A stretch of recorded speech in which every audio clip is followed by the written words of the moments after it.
Coffee पर Kurukshetra show में मेहमानों द्वारा व्यक्त की गई राय और कमेंट्स उनके निजी विचार हैं। मेहमानों की राय को इंडिया टीवी या शो के होस्ट की राय ना मानी जाए। इंडिया टीवी का मकसद किसी भी व्यक्ति या वर्ग की भावना को ठेस पहुंचाना नहीं है।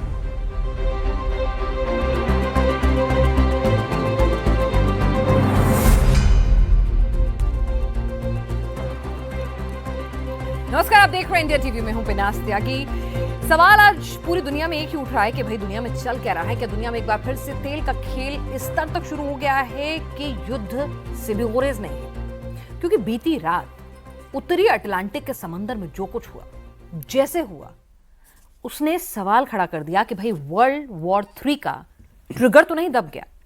अमेरिका ने दरअसल वेनेजुएला से तेल लेकर लौट रहे रूसी झंडे वाले जहाज को उत्तरी अटलांटिक सागर में जब्त कर लिया। रूस भी अपने जहाज की सुरक्षा के लिए वेनेजुएला की तरफ सबमरीन एयर नेवी शिप्स भेज चुके थे, लेकिन जहाज को, अपने ऑयल टैंकर को बचा नहीं सके। अमेरिका की इस हरकत से रूस भड़का जरूर, उसने बयान तो दिए, लेकिन सवाल ये उठ रहा है कि पुतिन चुप बैठेंगे या सही वक्त पर तगड़ा और भीषण पलटवार होगा और फिर शुरू हो जाएगा भयानक युद्ध। सवाल यह कि भाई ट्रंप जो अब तक शांति की बात कर रहे थे, पुतिन से मुलाकात कर रहे थे, रूस यूक्रेन युद्ध रुकवाने की बात कर रहे थे, ट्रंप ने रूस से सीधे सीधे हेड ऑन, सीधे सीधे पंगा क्यों लिया? क्या ट्रंप की नजर सिर्फ तेल पर है? यह मामला कहीं आगे का बढ़ चुका है। ट्रंप क्या तेल के बहाने दुनिया में, खासतौर से वेस्टर्न हेमिस्फीयर में, अपनी बादशाहत बनाना चाहते हैं, जिसके लिए वो तख्ता पलट करना हो, युद्ध करना हो, पपेट सरकार बनानी हो, सब कुछ कर सकते हैं, किसी भी हद तक जा सकते हैं। आज कॉफी पर कुरुक्षेत्र में चर्चा इसी पर होगी। हमारे साथ खास मेहमान इस वक्त जुड़ चुके हैं। प्रोफेसर अंशु जोशी हमारे साथ हैं, फॉरेन एक्सपर्ट हैं। प्रोफेसर संदीप त्रिपाठी हमारे साथ हैं, इंटरनेशनल रिलेशंस एक्सपर्ट हैं, विजिटिंग प्रोफेसर भी हैं सर्दर्न फेडरल यूनिवर्सिटी रूस के। और professor Deepti Taneja, international relations expert हमारे साथ हैं। प्रोफेसर अंशु जोशी, शुरुआत आपसे करती हूँ। भाई ट्रंप चाह क्या रहे हैं? मतलब आप सबको बुली करें जो छोटे छोटे मुल्क हैं, लेकिन जब आप रशिया से हेड ऑन लेते हैं तो आपको भी पता होता है कि पलटवार कुछ भी हो सकता है। अगर आप ट्रंप हैं तो वहां भी पुतिन बैठे हुए हैं, क्यों कर रहे हैं वो? बिल्कुल, कल जिस तरह से रशिया के एक ऑयल टैंकर फ्लीट को, मैरियारा को, जिसको बेला 1 भी कहा जाता है, नॉर्थ अटलांटिक ओशन में जिस तरह से सीज किया है और अलीज किया गया है कि शेडो फ्लीट के साथ जो है ये पूरा सैंक्शनड ऑयल सप्लाई किया जा रहा था, तो उसे तो अब यही दिख रहा है कि वेनेजुएला के बाद अब सीधे सीधे पुतिन के सामने खड़े हुए हमें नजर आ rहे हैं। ये पूरा जो तेल का खेल है पिनाज, इसको हमें समझने की आवश्यकता है कि क्यों और कैसे। तो हम ट्रंप एडमिनिस्ट्रेशन के हवाले से बार बार ये रीजन दे रहे हैं कि ऑयल एंड गैस जो है, जो कि रशिया के टोटल जीडीपी का 30 से 50% का कंट्रीब्यूटर है, तो इसकी सहायता से अधिकाधिक देशों को अपना ऑयल एंड गैस सप्लाई करके रशिया इस वक्त युद्ध में डट के खड़ा रह पा रहा है। और ट्रंप का ये कहना है कि युद्ध तभी अंत की ओर जा सकता है तब की या तो पुतिन माने या फिर रशिया कमजोर हो। तो रशिया को कमजोर करने के लिए उनका ये रीजन है कि वो युद्ध के नेगोशिएशंस की टेबल पर आए, तो वो ये सब कर रहे हैं। लेकिन हमें यहाँ के इसके पीछे की कूटनीतिक खेल को समझना होगा।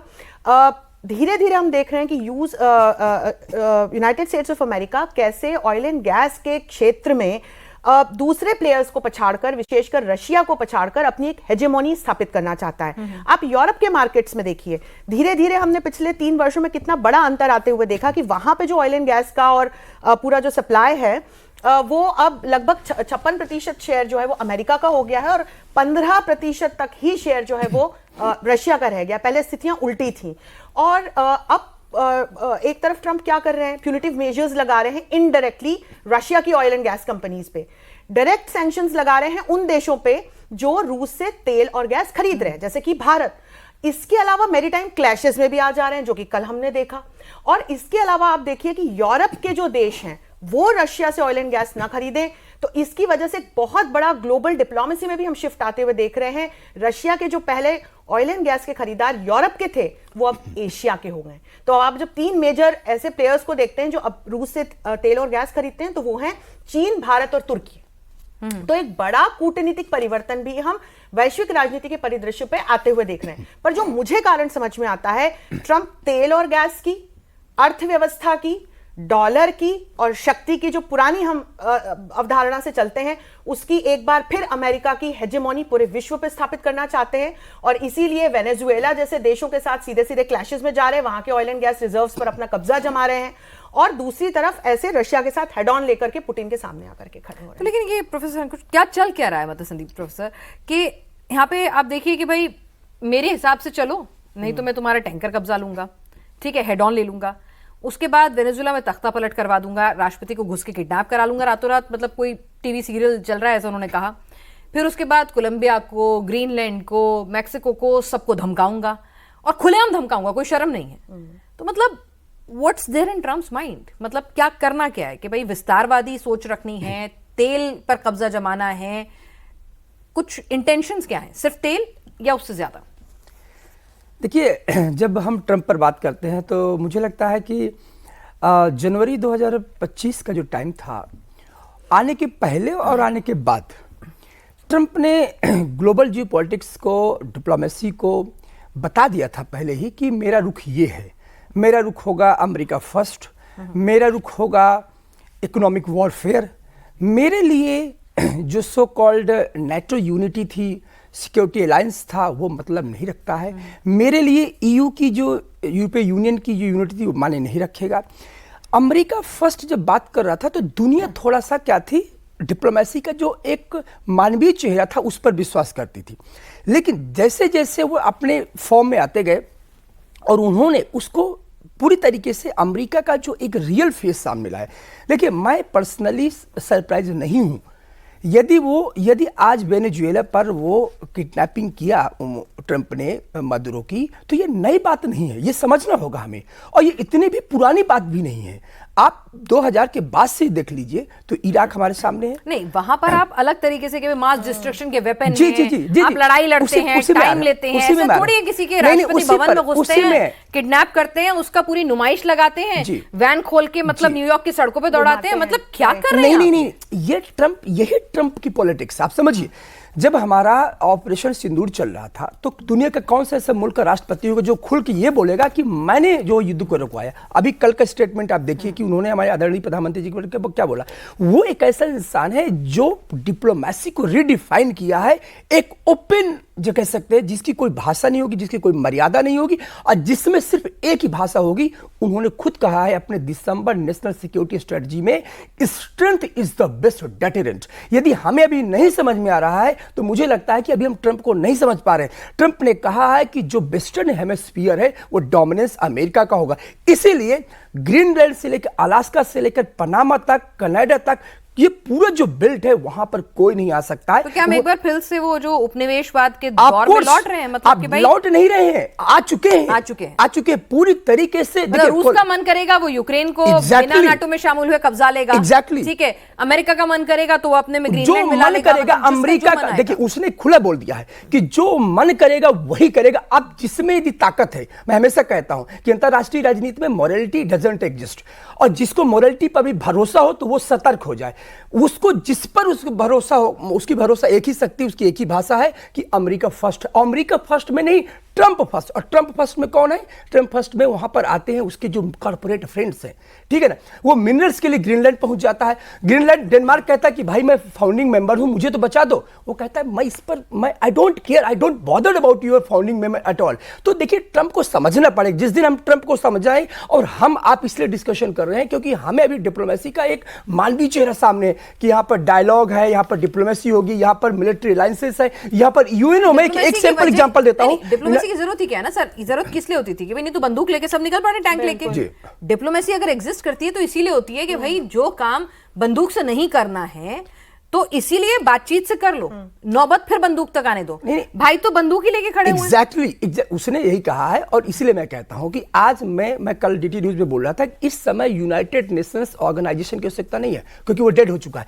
इस समय यूनाइटेड नेशंस अगेंस्ट अमेरिका की जरूरत है कि दुनिया के मुल्क, ट्रंप ने क्या किया कि सबको एक कर दिया। ये अतिशयोक्ति नहीं होगी कि एक दिन ऐसा आएगा कि नाटो के कुछ मेंबर रूस के साथ बैठ के बात करेंगे कि भैया किससे बचाना है, ट्रंप से बचा लीजिए। वो किसी के लिए नहीं नहीं है, वो सिर्फ अमेरिका के लिए। इसलिए जो ख्याली पुलाव थे हमारे कि देखिए ये जो नॉर्दर्न ब्लॉक है, ये यूरोपियन कंट्रीज है, ये अमेरिका के साथ, कोई किसी के साथ नहीं है। एक दिन आपके साथ है तो आपकी ताकत है, आपकी क्षमता है, और आपको खुल के खेलना होगा, खुल के बैटिंग करनी होगी। अब मैं एक सवाल करता हूं, न्यूक्लियर सबमरीन स्कॉट कर रही थी मैरियाना को, क्या हुआ रूस को? पुतिन कहां पर गए? आप स्कॉट कर रहे हो और आपके जो शिप है, उस ऑयल टैंकर उसने पूरे सीज कर लिया। ये खुली चुनौती है, चाहे रूस हो, चाहे चाइना हो, चाहे भारत हो। भारत के बारे में क्या बोलो कि 500 टैरिफ लगाऊंगा।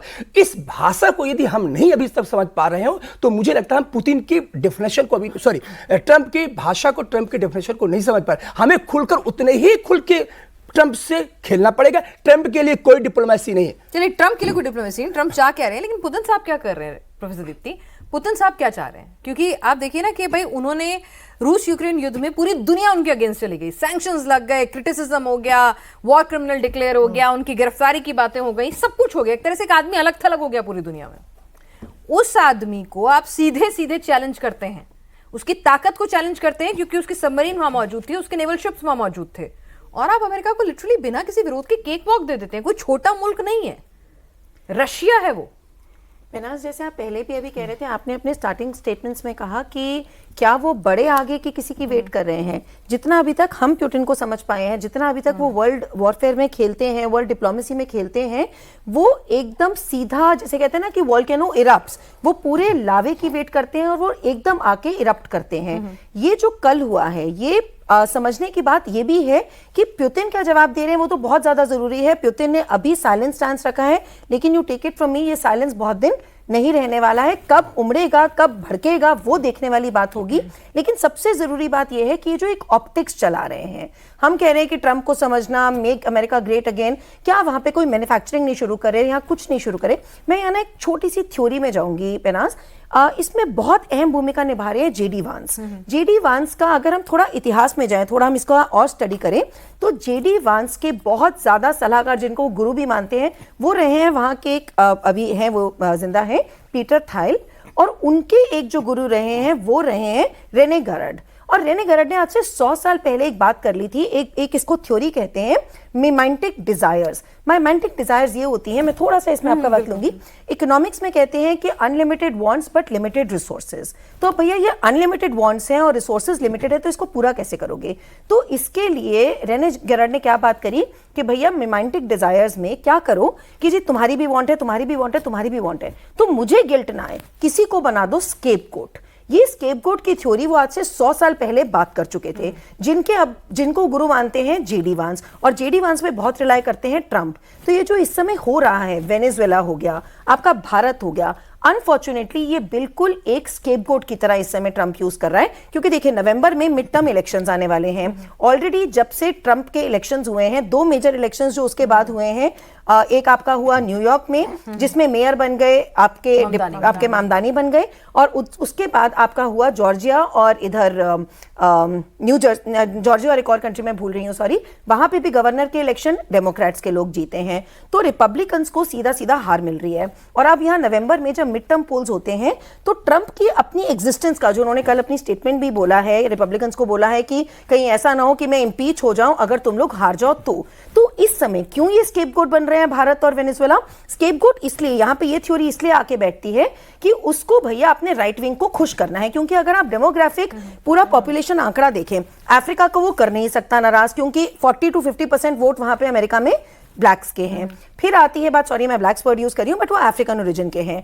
तो इंडिया यहाँ पे स्केपगोट बन के आता है, वेनेजुएला यहाँ पे स्केपगोट बन के आता है कि भाई देखो, अब आप देखो वहां पे जितने टेक्नोक्रेट स्टॉप के बैठे हैं, एआई का बात है, यहाँ पे पैक्स डिप्लोमेसी की बात हो रही है, वो लोग फिर भी कोई स्टेटमेंट नहीं बोल रहे हैं, क्योंकि उनको दिख रहा है भैया ये बार बार छेड़ा जा रहा है। तो उसी ऑप्टिक्स में ये काम सारा हुआ है, एक वर्ल्ड को मैसेजिंग देने के लिए कि look don't mess with me, अपने राइट विंग को खुश रखने के लिए कि भैया मिड टर्म पोल्स में मैं ही हूं जो तुम्हारी कंट्री को ग्रेट बना रहा हूं, मैं ही हूं जो तुम्हारे स्टैंड को आगे पूरे विश्व के आगे रख रहा हूं। तो भैया रिपब्लिकन्स को ही वोट देना है, मुझे ही कंटिन्यू करोगे तो ही ये सब पूरा का पूरा अमेरिका ग्रेट बनेगा। तो ये सब उस समीकरण में ट्रंप यानी कि अपनी इंटरनल पॉलिटिक्स सुलझा रहे हैं। लेकिन प्रोफेसर जोशी, आपको लगता है कि वाकई में इंटरनल पॉलिटिक्स का मामला है? मतलब आप पुतिन से पंगा नहीं लेंगे, आप वेनेजुएला से ले लीजिए, टैरिफ लगा लीजिए, पुतिन किस तरह के आदमी है ये पूरी दुनिया जानती है, बिल्कुल ठीक है। और पुतिन को अगर आपने छेड़ा है तो वो छोड़ेंगे ऐसा कम से कम? अब भाई उनकी कोई परिस्थितियां हों वो बात अलग है, मजबूरियां हों, लेकिन एक इंटरनेशनल परसेप्शन ऐसा नहीं है। तो ट्रंप ने ऐसा करा क्यों? क्या वो वर्ल्ड वॉर 3 का ट्रिगर ऑन कर दिया उन्होंने गलती से या जानबूझ के? पुतिन केजीबी के एजेंट रहे हैं, फॉरेन ऑफिसर रहे हैं। एक तो हम इस बात को ना भूलें, ये वो व्यक्ति है जिसने एक लंबा समय राजनीति में बिताया है और उसके पहले तमाम महायुद्ध भी देखे हैं। पुतिन जो कहते हैं वो बताते नहीं हैं। ट्रंप जो ढिंढोरा पीटते हैं उसके बाद हमको यू टर्न भी लेते हुए दिखाई पड़ते हैं। लेकिन ट्रंप में भी हम वो आजकल उनकी एक्शंस में ये सब बातें देख रहे हैं कि वो अचानक से करते हैं जो करते हैं और फिर बाद में बताते हैं ऐसे क्यों किया। आंतरिक मोर्चे पे बिल्कुल विफल हैं इस वक्त। यदि आप यूएस में इन्फ्लेशन की स्थिति को देखें, बेरोजगारी की स्थिति को देखें, वहां पे भी जेनजी कभी भी सड़कों पर उतर सकता है। पिनाज गन लॉबी को कंट्रोल नहीं कर पाए हैं। ये आंतरिक स्थितियां बनी हुई है। जो सैंक्शंस भारत जैसे देशों पर लगाए उसका खामियाजा आज किसको भुगतना पड़ रहा है? पिनास, अमेरिका की जनता को भुगतना पड़ रहा है। हमने तो अपनी 8.2% की जीडीपी ग्रोथ रिकॉर्ड करा ली, हमने तो जवाब दे दिया। हमने अपनी आउटरीच डाइवर्स कर ली कि हम कहां और एक्सपोर्ट कर सकते हैं। लाइक माइंडेड नेशंस के साथ हम लगातार अग्रीमेंट्स में लगे हुए हैं। लेकिन ट्रंप की क्या स्थिति है? तो आंतरिक मोर्चे पे हो गए विफल। अब मैं अंतरराष्ट्रीय मोर्चे पर आती हूं। मैंने उस दिन भी चर्चा में कहा था कि ट्रंप ये सब पुतिन, मोदी जी, भारत, चीन सबके साथ इसलिए कर रहे हैं, उनका डिप्लोमेटिक ईगो बुरी तरह से हर्ट है। क्योंकि ट्रंप जिस तरह के नेता हैं, यदि आप उनकी पर्सनालिटी का आकलन करें तो वो तारीफ पसंद करने वाले, मैं की भाषा बोलने वाले, मैं महान हूं, मुझे नोबेल पीस प्राइज मिलना चाहिए। आपको याद है? और जब मरिया कोरिना मचाडो को नोबेल पीस प्राइज की अनाउंसमेंट हुई तो किस तरह की पहली प्रतिक्रिया आई थी? तो उनको अंतरिम राष्ट्रपति भी नहीं बनने दिया। तो ट्रंप का यदि हम स्वभाव देखें तो वो इस प्रकार का स्वभाव है। बहुत अहमवादी व्यक्ति है, बिजनेसमैन तो हैं ही। अब जो एक्शंस ले रहे हैं, वेनेजुएला में उन्हें लगा पहले ही अनरेस्ट चल रहा है, वहां पर मैं अपने सपोर्ट से, क्योंकि मादुरो मेरी फर्म्स को यहां पर ऑयल एंड गैस का सप्लाईज का कंट्रोल नहीं दे रहे हैं, तो बहुत सारे ऐसे रीजंस थे ऑयल रिजर्व्स पर कब्जा जमाने के लिए। उन्होंने वहां पर किया जो उन्होंने किया। अंतरराष्ट्रीय मंचों से जब इसकी भर्त्सना नहीं की गई तो वहीं से पुतिन और शी के सामने भी अब रास्ते खुलते हैं कि भाई कल को चीन जाके ताइवान पर अटैक कर दे, कह दे ट्रंप से कि भैया तुमने भी यही किया था। पुतिन भी आगे अगर एनेक्स करना चाहेंगे दूसरी टेरिटरीज को तो आगे उनके लिए भी रास्ता खुला है। तो क्या ऐसा हो गया कि भाई जो बड़े बड़े मुल्क हैं, ताकतवर मुल्क हैं, हाँ। वो अपने बैकयार्ड के कमजोर मुल्कों को हथिया लेंगे?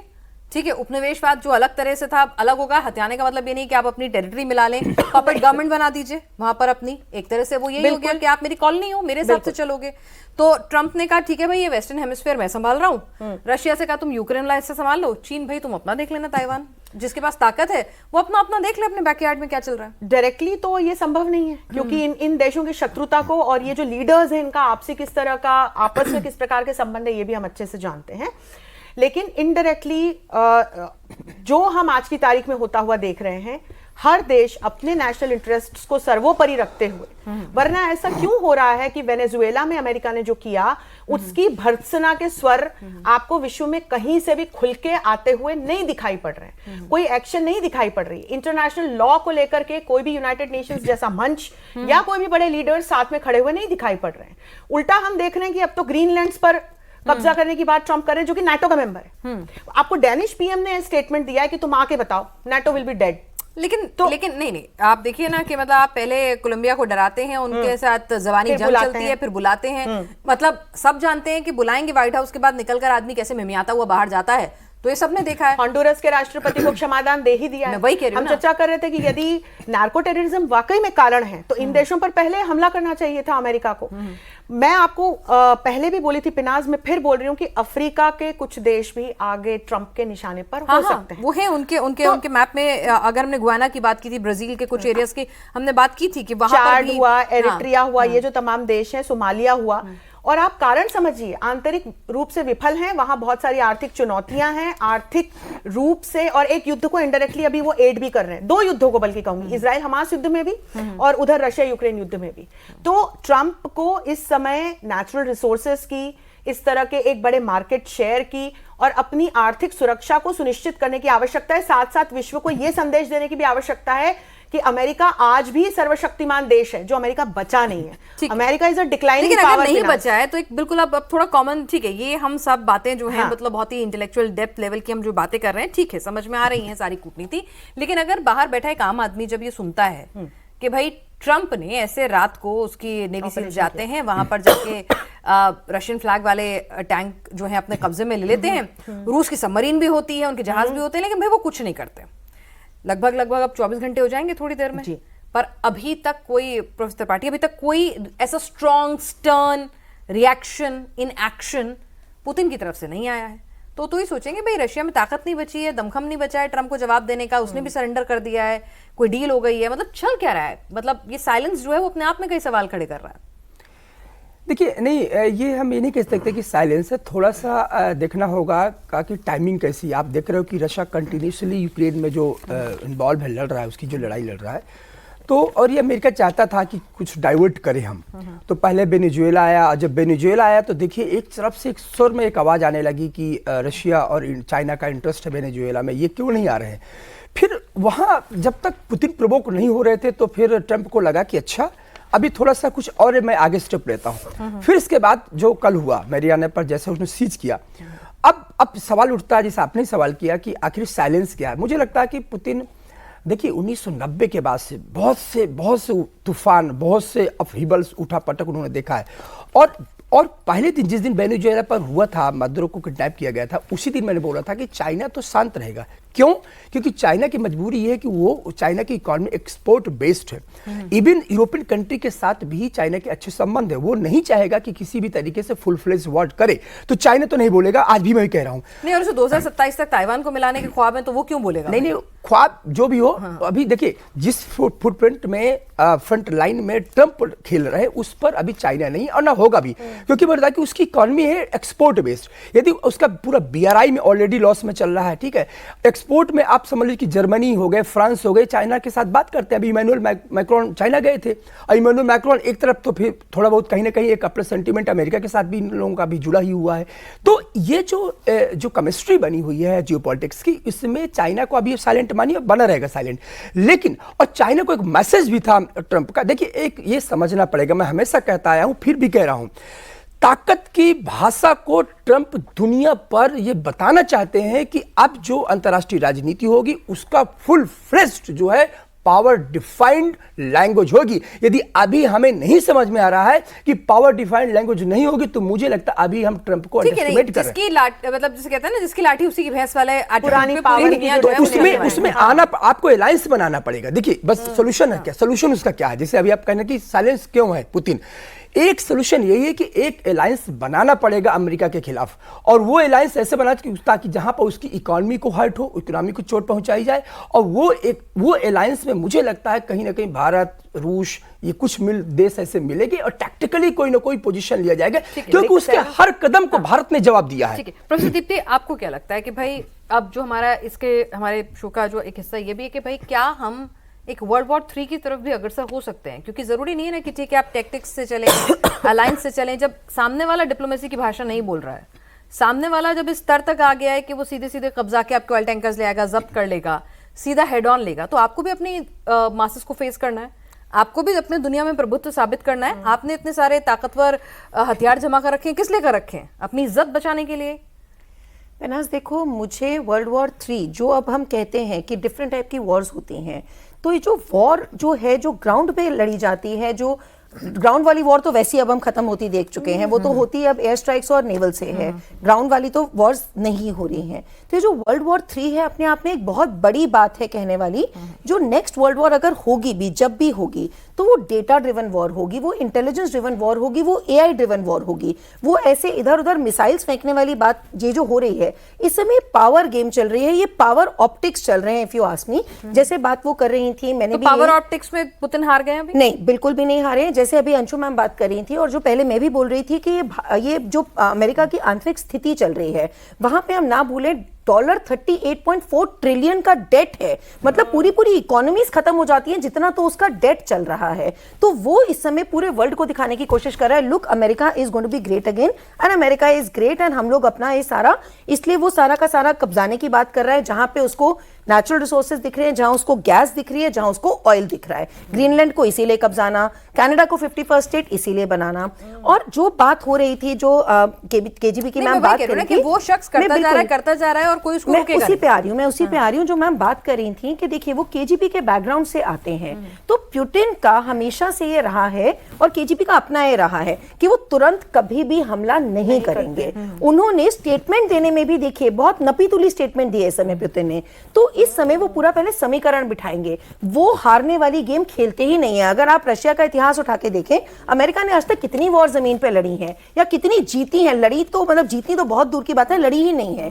Putin will never fight a losing battle. वो हमेशा देखिए वहां बात चल रही थी जब यूक्रेन और रशिया के पीस की बात कर रही थी, वो वहां पे बम फेंक देते हैं। वो अपने जो पावर सिचुएशन है उसको वो डाइल्यूट नहीं करेंगे एकदम से जी मेरे को तो एकदम इंस्टेंट जवाब देना, वो कभी इंस्टेंट जवाब देते ही नहीं है। उनकी बॉडी लैंग्वेज देखिए, उनका इतिहास देखिए। तो जवाब कैसा आएगा? इसमें मैं 1 सेकंड का और टाइम लूंगी, क्योंकि हम जो यूएन इस समय क्या बात हो रही है, यूएनसीएलओएस जिसको हम कहते हैं, United Nations Convention on the law of seas, उसका आर्टिकल 110 और 111 का हवाला देकर अमेरिका ने कंट्रोल किया है, क्योंकि सारी बात टाइमिंग की चल रही है। और वो कब से उसको देख रहे थे, ऐसा नहीं है, ट्रैक कर रहे थे। ये तो है नहीं कि कल नहीं कर सकता था या 10 दिन पहले या 10 दिन बाद भी तो हो सकता था। वो सिर्फ और सिर्फ दिखाने के लिए पहले उसने ट्रेलर दिया मुधारों को उठा के, फिर अभी देखा कि लोग नहीं बोले हैं, फिर उसने उसके बाद इसको टाइमिंग किया कि भैया अब मैं ये कह रहा हूं कि जी ये तो स्टेटलेस शिप है। उसने आर्टिकल 110 का यूज किया कि ये स्टेटलेस शिप है, और आर्टिकल 111 का यूज किया घोस्ट शिप है और ये शैडो फ्लीट है, तो मैं तो इसको भी हत्या लूंगा। तो वहां पुतिन के वहां से स्टेटमेंट आई है कि भैया आपने हाई सी स्पेस को कैप्चर, जो हाई सीज पे आप निकल रहे थे वहां आपने इसको मेरी टेरिटरी के शिप को आपने कैप्चर किया है। तो ट्रंप ने भी बड़े टाइमिंग के साथ, जब आ रहा था और जब तक वो बेला 1 था तब भी तो कैप्चर हो सकता था। जब वो रशिया का फ्लैग उस पे आया तब उसने बिल्कुल, जब वो 24 दिसंबर को फ्लैग उसका चेंज हुआ, तो वो ऑप्टिक्स दिखाने के लिए ट्रंप ने किया। वो basically he is also testing his water. बड़ी ऑनेस्टली अगर हम देखें, ट्रंप भी इस समय मतलब पाँव में पानी में पाँव नहीं डालते हैं, कितना गर्म है कितना गर्म है कितना गर्म है। और ट्रंप भैया एक ही बार मतलब पुतिन एक ही बार जवाब देते हैं और वो वही पूरा समीकरण बिठा के जवाब देंगे, और ऐसा करारा जवाब देंगे कि तब ट्रंप को भी नहीं समझ में आएगा कि भैया मैं क्या करूं। तो पुतिन का जवाब कैसा होगा? मतलब इसी तरह से, क्योंकि जब जवाब अगर आप चैलेंज कर रहे हैं टैरिफ से, तो टैरिफ की भाषा में जवाब दिया जाता है, इकोनॉमी की भाषा में जवाब दिया जाता है, सैंक्शंस की भाषा में जवाब दिया जाता है। यहाँ एक्शन मिलिट्री को इन्वॉल्व करते हुए हुआ है, तो ये वाला जवाब जो होगा वो कैसा होगा पुतिन का? जिस राष्ट्रपति ने इतने वर्षों से रशिया यूक्रेन युद्ध में हार नहीं मानी, तब जबकि यूक्रेन के पीछे पूरा नाटो अमेरिका खड़ा हुआ था, जिस राष्ट्रपति ने अकेले अपने देश और अपनी अर्थव्यवस्था के दम पर उस पर इतने सैंक्शंस लग गए, अपने ऑयल एंड गैस को बेचना जारी रखा, उसने अपना मार्केट डाइवर्सिफाई कर दिया, उसने यूरोप की जगह एशिया को अपना मेजर मार्केट बना लिया और फायदा ही कमा लिया, जिसकी वजह से यूरोप की बड़ी बड़ी जर्मनी जैसी इकोनॉमीज जो है वो ध्वस्त हो गई पिनाज। तो आप क्या सोचती हैं कि उसका जवाब कैसा होगा? जवाब जरूर आएगा। और हाल फिलहाल जो स्टेटमेंट्स आ रहे हैं वो लॉज के हवाले से ही आ रहे हैं, अंतरराष्ट्रीय नियमन के ही हवाले से आ रहे हैं। बिल्कुल पॉइंट बाय पॉइंट जवाब आ रहे हैं कि अमेरिका ने जिस प्रकार से इस फ्लैग्ड शिप को, जो रशिया के ऑयल एंड गैस को कैरी कर रहा था, टैंकर को जिस प्रकार से सीज किया है, वो गैर कानूनी है। तो पहले कानून के स्तर पर और फिर हो सकता है। और मैं आपको एक और चीज बता दूं कि आर्कटिक का राजा आज भी रशिया है। आप यदि सामुद्रिक क्षमताओं को देखेंगे, पोर्ट्स को देखेंगे, पोर्ट्स की क्षमताओं को देखेंगे, तो ऐसा कहा जाता है कि इस क्षेत्र का राजा आज भी रशिया है। तभी तो अलास्का बुलाया था पुतिन को ट्रंप ने। तो वो भी एक कारण है। इस चीज को आप समझिए कि यहां अमेरिका जिस प्रकार से पैर फैलाना चाह रहा है, बिना रशिया के एमिकेबल किए या बिना कंसेंट के वो हो नहीं सकता है। और ऑयल एंड गैस की जो हम ट्रेडिशनल लाइंस हैं, अच्छा ये भी एक बड़ा इंपॉर्टेंट पॉइंट है जो हम चर्चा में जोड़ लें कि जो कन्वेंशनल लाइंस रही हैं, कई सीज हो गई हैं, कई के पैरेलली दूसरी लाइंस भी बनाई जा रही है। आपको याद होगा ईरान ने स्ट्रेट ऑफ हॉर्मुज को बंद करने की धमकी दी थी, या जो यूरोपियन लाइंस हैं जो पहले यमल और नॉर्थ स्ट्रीम से आती थी, अब वो तुर्की के थ्रू आ रही। तो ये पूरे है ना डाइवर्शंस भी चल रहे हैं।